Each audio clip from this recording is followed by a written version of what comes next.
ሰላም ጤና ይስጥልኝ። የአንድ ዩቲዩብ ነው። አዳዲስና ሰበር መረጃዎች እንዲደርሷችሁ ቻናሉን ላይክ እና ሰብስክራይብ እያደረጋችሁ አብራችሁን ቆዩ። ሰበርና አጫጭር መረጃዎች ሰምተዋል። የኢራንና አሜሪካ ፍጥጫ በቀጠለበት በአሁኑ ሰዓት ኢራን አብዮታዊ ዘብ በሆርሙዝ ሰርጥ ባሉ መርከቦች ላይ የሚወስደውን እርምጃ አጠናክሮ መቀጠሉ ተነገረ። አብዮታዊ ዘቡ በዛሬው ዕለት ብቻ 4 የጭነት መርከቦች ላይ እርምጃ መውሰዱ ታውቋል። ጥቃት ከተፈጸመባቸው 4 መርከቦች ውስጥም አንዱ እንደወደመ ሲነገር፣ አንድ የዩናይትድ ኪንግደም መርከብ ደግሞ ቀላል ጉዳት እንደደረሰባት ታውቋል። ቀሪ 2 መርከቦችን አብዮታዊ ዘቡ በቁጥጥር ስር አውሎ ምርመራ እያደረገ መሆኑ ተሰምቷል። ይህ በእንዲህ እንዳለ አሜሪካ የተኩስ አቁም ስምምነቱን አራዝም ያለው ስትል አሳውቃለች። ቴህራን በበኩሏ ይህ አሜሪካ መለሳለስ አላማረኝም እያለች ትገኛለች።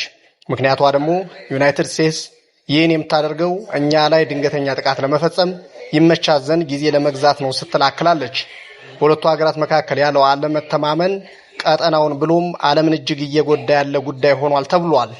በተያያዘ ዜና ካሬክስ የተባለ አንድ የዓለማችን ግዙፍ ኮንዶም አምራች ኩባንያ በኢራንና አሜሪካ ጦርነት ምክንያት ከፍተኛ የሆነ የግብዓት እጥረት እንደገጠመው አሳወቀ። በዚህ የተነሳም ኩባንያው በምርቶቹ ላይ እስከ 30 በመቶ የሚሆን የዋጋ ጭማሪ ሊያደርግ እንደሚችል ተናግሯል። በሌላ ዜና ደግሞ የተረሳው የዩክሬንና የሩሲያ ጦርነት ድምፁን አጥፍቶ ተባብሶ መቀጠሉ ተነግሯል። በዚህም በዛሬው ዕለት ሩሲያ በፈጸመችው የአየር ላይ ጥቃት በዩክሬን ልዩ ስፍራው ዛፖሪዥያ በተባለ ቦታ ኦዴሳ ወደብ አጠገብ ብዛት ያላቸው የባቡር ሀዲድ ሰራተኞችን እንደተገደሉ አልጀዚራ ዘግቧል።